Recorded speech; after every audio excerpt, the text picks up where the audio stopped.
What's up, everyone? Welcome back to another episode of the Freelance Pros podcast.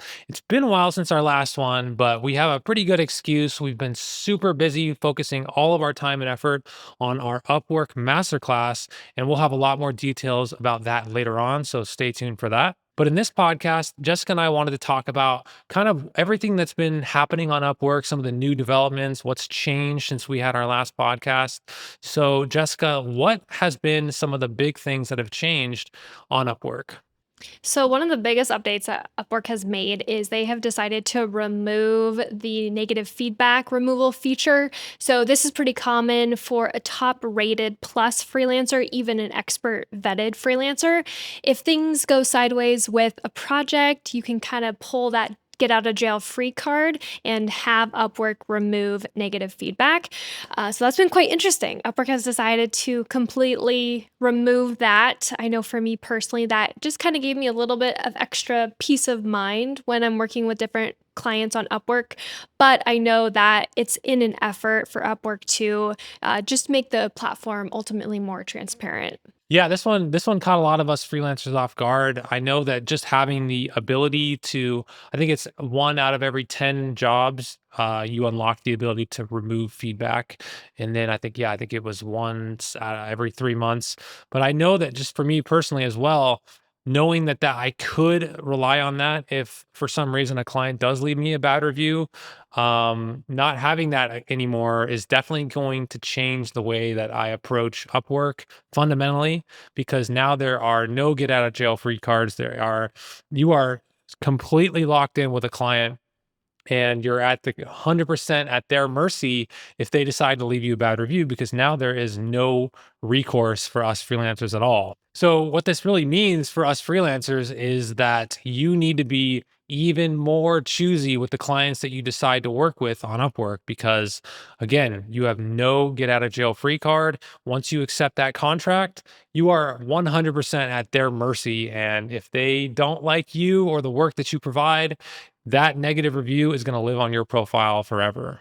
Yeah, so it's definitely impacted me and how I go about working with clients on Upwork. I have extended my sales process quite a bit, so I'm getting on multiple calls with prospects just to fully vet them to make sure this is a client that I really want to work with, and there's a very low chance that things could go sideways.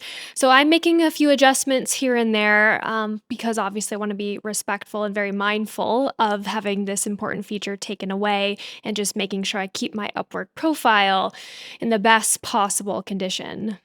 Yeah, I think that's smart to extend that pre-contract phase of the relationship, just really getting on a call with these people, making sure that there's nothing strange or weird about them, really vetting these people to make sure that they might not turn into a nightmare client. And then now that they have so much leverage over you as the freelancer, with that ability to leave you a negative review that you can't remove, that screening for red flags process is just doubly important. And we have a whole module in our course about that as well.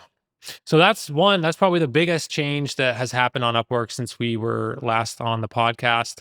But another big one that's happened, and that this one's been happening kind of over time, is the increase of cost of using Upwork from a freelancer side and from a client side. So whether that's submitting proposals or submitting jobs, it's going to cost you more money to do both of those things as a user of Upwork. So what do you think about that? It makes sense. It completely makes sense. It seems like Upwork is making a shift to really find out how committed freelancers are to bidding on jobs. It's kind of weeding out those freelancers that could give or take a job, and I think it does remove some of the spam proposal submissions. So like when a freelancer is actually looking at a proposal, they have to really consider, do I really want this project, and how much am I willing to bid on this? How many connects am I willing to actually give up for this specific project? So ultimately, I think the end result of this is quality, getting more quality freelancers, quality proposals for a better client experience. So it's an interesting shift, but it completely makes sense. Yeah, I think a lot of freelancers like knee jerk reaction to this, and some of the reactions I've seen on Twitter is just whining about it, like complaining that Upwork is getting too expensive. But I think what people fail to realize is that if the cost of submitting proposals goes up for the freelancer, that means you're competing with less unqualified freelancers for that job. And I think one of the biggest issues that clients have with using Upwork is they submit a job and they just get completely flooded with unqualified, low quality proposals from freelancers that aren't even trying, and maybe they're even using AI tools to write their proposals. And so by increasing the cost to the freelancer to actually submit a proposal, you are lowering the amount of low quality proposals that the client has to wade through to actually get to your proposal, which if you follow our course is going to be a high quality proposal that they're actually going to want to read. So overall, this is a good thing. And then from the side of the freelancer, by increasing the cost of posting jobs to the client, you're not gonna see as many low end jobs being posted and spam jobs, fake jobs that no one ever gets hired for. I think that's one of the biggest, complaints that us freelancers have is just the amount of low quality job posts that we're seeing in the feed. So by increasing the cost to do that, we should start seeing higher quality jobs. And that's actually what I've been noticing as well. Is that the same for you? Absolutely. Here's what I'll also say about that is if you think about it when it comes to client acquisition, there's some freelancers who are spending a lot of money on ads, on maybe even email marketing, maybe even conferences or networking events. Like when you put it into perspective on like how much money it actually takes to acquire a new client, the Upwork Connect fees. It's still pennies compared to traditional. Yeah, the exactly. So it's like you compare all of these additional costs to acquire a new client, it's still pennies when it comes down to spending connects on proposals. So just think about that in the grand scheme of things. Yes, they're increasing their fees, but relatively speaking, it's pretty minimal. Yeah, and I think if you know how to actually find the jobs that are relevant to you and that are jobs that you can actually provide value for and that you're qualified for, as long as you're not submitting proposals to jobs that you're not qualified for and you know how to write an effective proposal, you should have less competition overall for these jobs. So overall, I think the increased cost of using Upwork can look like a bad thing from the outside, but if you really think about it, overall, this is a good thing. It's going to cut down on spam posts, it's going to cut down on spam proposals, and overall, it's just going to make it better from a client side and a freelancer side. Yes, I was talking to someone the other day and they were saying that not only are the fees increasing on the freelancer side, but equally so on the client side. But again, I think all around it just forces freelancers and clients to be more intentional with the types of freelancers they're trying to hire, with the types of projects freelancers are trying to take on. So it just makes the quality higher all around so that both parties are intentionally finding the resources that they need. Yeah, it's they're what they're doing is they're emphasizing quality over quantity, and the quantity, the submitting as many proposals to as many jobs as you can is not a winning strategy, and it's going to start costing you as a freelancer because what you're doing is you're wasting clients' time by submitting to jobs that you're not qualified for. So yeah, I think overall this is a net win. Another subtle change to Upwork is the way that they display your portfolio items. I know that they've modernized it, they've made it look a lot cleaner, and they've made it so that instead of just a small box that comes up when you click on one of those items, you can actually have a full page, you can have a full case study, you can attach audio, and you can actually provide links, web links to your work as well, which is interesting. So, for the freelancers out there who haven't checked out some of the new ways to display your work and the new content types that you can upload, definitely check that out and maximize the impact that your portfolio has by utilizing the thumbnails and getting as rich media as you can into your portfolio. Another cool thing that happened was Upwork actually sent out an email inviting freelancers to join the expert vetted program, which is something that was unexpected and pretty cool. You did have to pay us, what was it, 300 credits to apply? Yes, 300 credits. Yeah, so I actually got accepted into the expert vetted program way back in 2019 or 2020. But it's cool that they actually allowed people to submit applications to get in. I know it costs probably like 30 US dollars to apply. But I know Jessica, you applied. How did that process look? Yeah, that was so cool. I remember seeing the email come through and I was like, yes, like I'm going to spend a lot of time on this application. I think there was like a handful of application questions. And I just remember putting so much time and effort into just drafting the perfect responses. Um, So what kind of questions did they actually ask you on this application? So I have my questions pulled up right here. So the first question, they asked if I had any experience working with enterprise level clients, which completely makes sense. Becoming an expert vetted freelancer, they want to know that you're a pro. You're a pro, you have experience working with high value clients. So that totally makes sense. Next question, they just generally wanted to know about my background, my experience, kind of going into depth on the different industries I've worked in. And the last question is they want to know why I would be a good fit to become an expert vetted freelancer. So, really, there was only three questions in this application, and I spent so much time just crafting the perfect answers because I wanted to, obviously get accepted into the next round.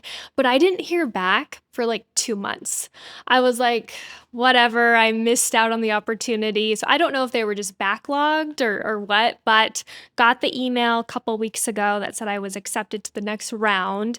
And I actually have an interview with one of their talent managers this week. So we'll see how that goes.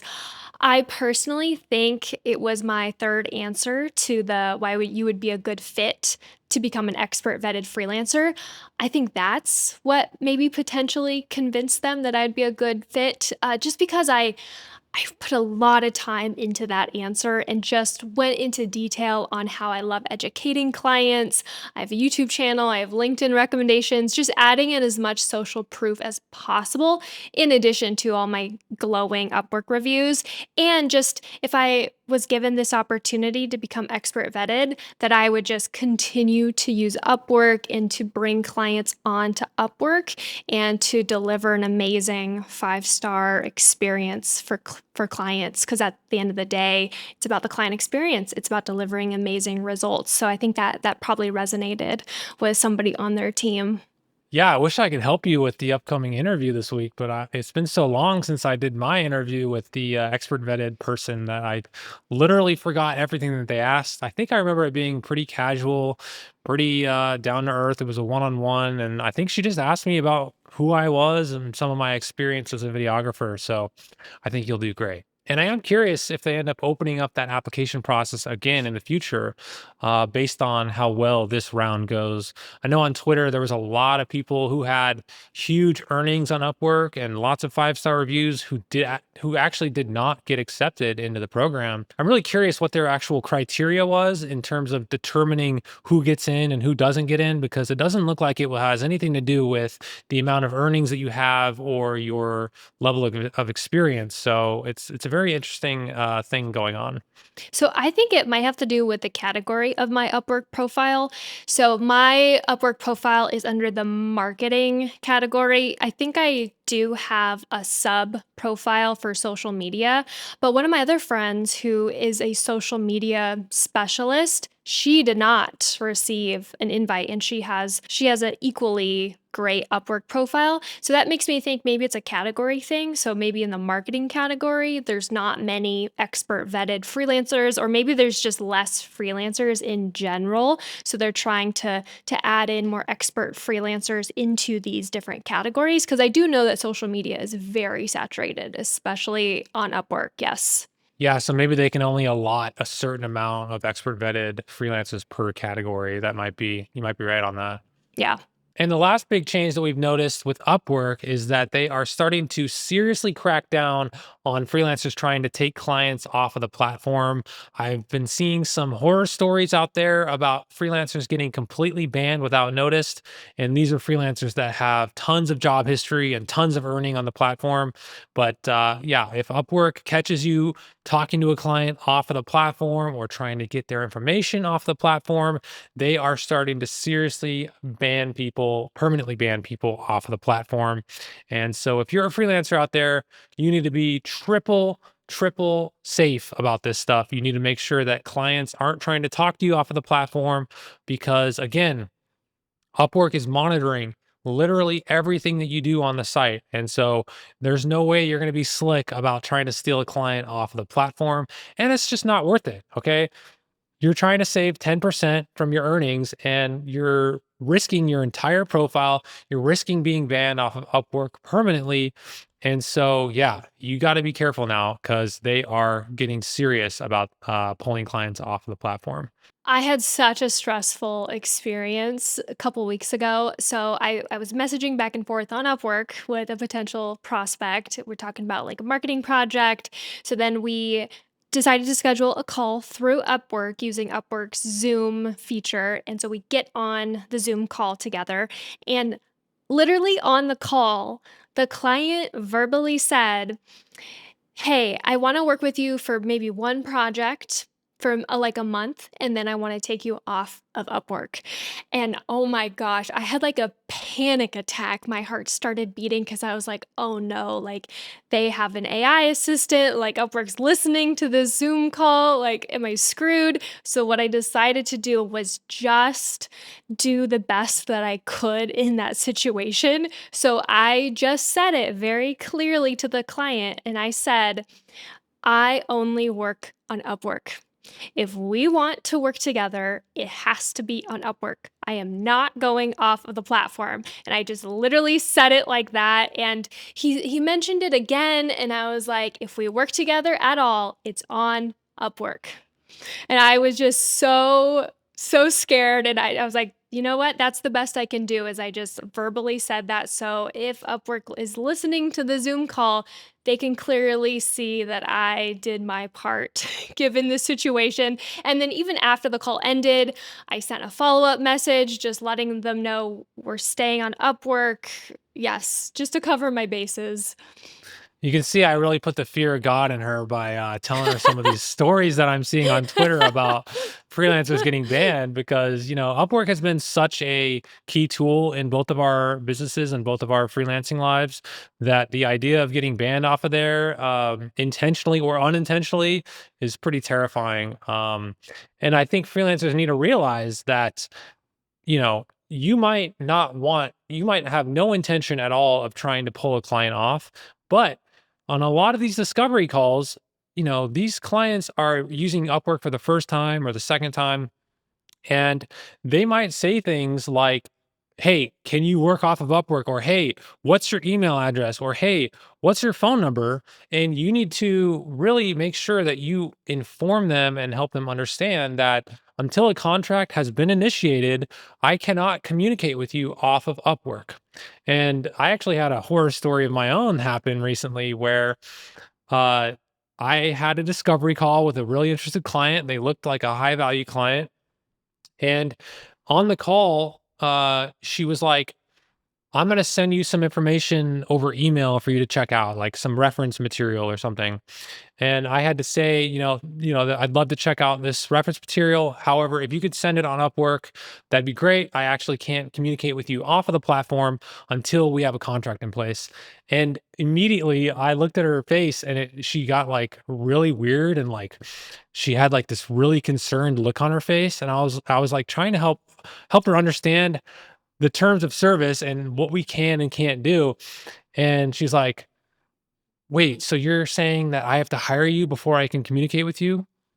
I was like, "No, no, we can communicate on Upwork. I just can't communicate with you over email or over phone call until a contract is in place." And she was thinking that because I said a contract needs to be in place, she was basically thinking that I was forcing her to hire me right then and there in order to communicate with me.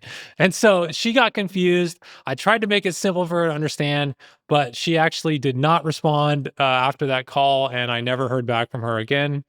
But the moral of the story here is that clients are often uninformed about Upwork's terms of service. Upwork is cracking down and getting really serious about this stuff. So you need to hold your ground and you need to help as best as you can, inform clients about communicating on the platform and then when you can communicate off of the platform. And I think some of this is just the cost of doing business on Upwork. Like, Upwork is such an amazing platform. And like we've mentioned before, it has absolutely changed both of our businesses for the better. So it just kind of comes with the territory. You have to really be vigilant and stick to Upwork's terms and conditions and just be the leader in letting clients know, hey, this is how it works. Because I agree, there's a lot of clients that come on Upwork for the first time. They're not really sure of like what to do, what rules and regulations there are. So it's up to us as the freelancers to explain them and to lead the charge with that. Yeah, I think a lot of the confusion comes from setting up that discovery call. Once they communicate with you over text, and then want to get on that first video call. I know Upwork's trying their best to make it as seamless as possible, but a lot of the times, you might have a client who wants to bring a team member into this call, and they don't know how to do that, so they just try to send you a Zoom invite to their Zoom call. And again, if you click on their communication, their external links, you can get penalized and you might actually get banned for that. So do not click on any Zoom links that they send you. Don't click on any Calendly links. Don't even allow them to send you their contact information, because you can get penalized, and Upwork is banning people for this stuff. So stay vigilant and try to guide them on how to set up a Zoom call on the platform. Because again, Upwork is an investment, and you might lose some clients because you're a stickler about it, but you're keeping yourself safe from getting banned. Yeah, and that happened to me in that very stressful situation a couple weeks ago. The client did provide a Zoom link because he wanted his assistant to be on the call, and I Right. did not click that Zoom link. I was terrified, and I just let him know, "Hey, let's use Upwork's Zoom," and I put it in the chat, and we ended up getting on a call. But tell us about that Upwork warning message that you received after starting a contract with a client. Yeah, so we're both obviously at this point like probably worried about this, like to an extreme level, but I did have a recent experience where I told the client we can't communicate off of the platform until contract is initiated. So he sent over the contract. I hit accept, but I immediately sent over my email and my phone number so that we could communicate on the day of the event. But what happened is, if you'll notice, when you start a contract on Upwork, there's actually the original thread where the client is communicating with you pre-contract. That's one thread that gets generated in your Upwork, but there's a second thread that gets generated after the contract starts. So now you have two threads, two message threads with the same client. If you put any of your contact information in that original thread, you will get a warning that you are sharing information that you shouldn't be. So what I learned was, do not share contact information until that second message thread pops up, and then you can put in your phone number and your email there once the contract starts. That's something that I think a lot of freelancers aren't ready for. I know I've been on the platform for 6+ years. I didn't even know about that policy until a week ago. But yeah, keep that in mind when you're starting a contract with a client. As Tyler mentioned, we have been offline for a few months, but that's because we have been hard at work on creating our Upwork Masterclass course. We still don't have a name for it officially, but we have been just pouring our skill, our time, so much effort into this course just to make it the best course that we possibly can. When I tell people that 90% of my leads come through Upwork, everybody is shocked. They're like, "How on earth is that possible?" And we're putting all of our secrets, all of that key information into this course. So, Tyler, tell us a little bit more about it. Yeah, I mean, that's actually I'm in a new environment here. This is actually just a wall in our apartment, but this is actually where we film the course. This is where we deliver all of the information. So hopefully it looks good for you guys, and hopefully it sounds good. But yeah, we're actually filming the last module in our version 1 of the course tomorrow. And so that video is going to be showing you a behind the scenes look at how to create your own badass profile video. So we want to show people exactly how to find a place to record your talking head section, how to talk to the camera, how to frame the shot, what you should talk about, how to talk about it. And so we're filming that behind the scenes video tomorrow, going over everything about the profile video. So this has been something that we've been working on way too long. We've probably refilmed the course 2 or 3 times at this point just to revise the way that we speak to the camera, the information, and then keeping it updated with Upwork as it changes. But this is something that someone should be able to go through A to Z and really turn themselves from an average freelancer into someone that can make serious money on Upwork by elevating their profile and attracting high value clients, which is where the money is those high value clients that appreciate freelancers with talent. You know, most freelancers actually have talent, but where they lack is elevating their profile to stand out amongst their competition. And our end goal is that we want to help freelancers earn an extra 4 to 5 figures in freelance income per month. So that's our objective with our course. So we're excited to get that last module done tomorrow, and yeah, this is something that we're both really excited about. And like I mentioned before, we have just been pouring time, effort, energy into this because Upwork has just completely changed both of our businesses, like a night and day difference.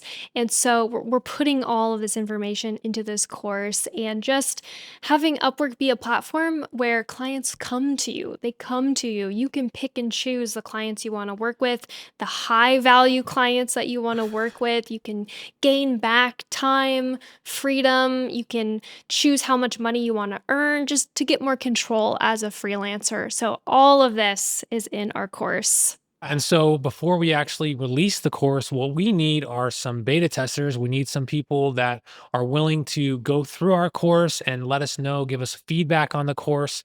And so if you are interested in being a beta tester for our course, we would love to talk to you.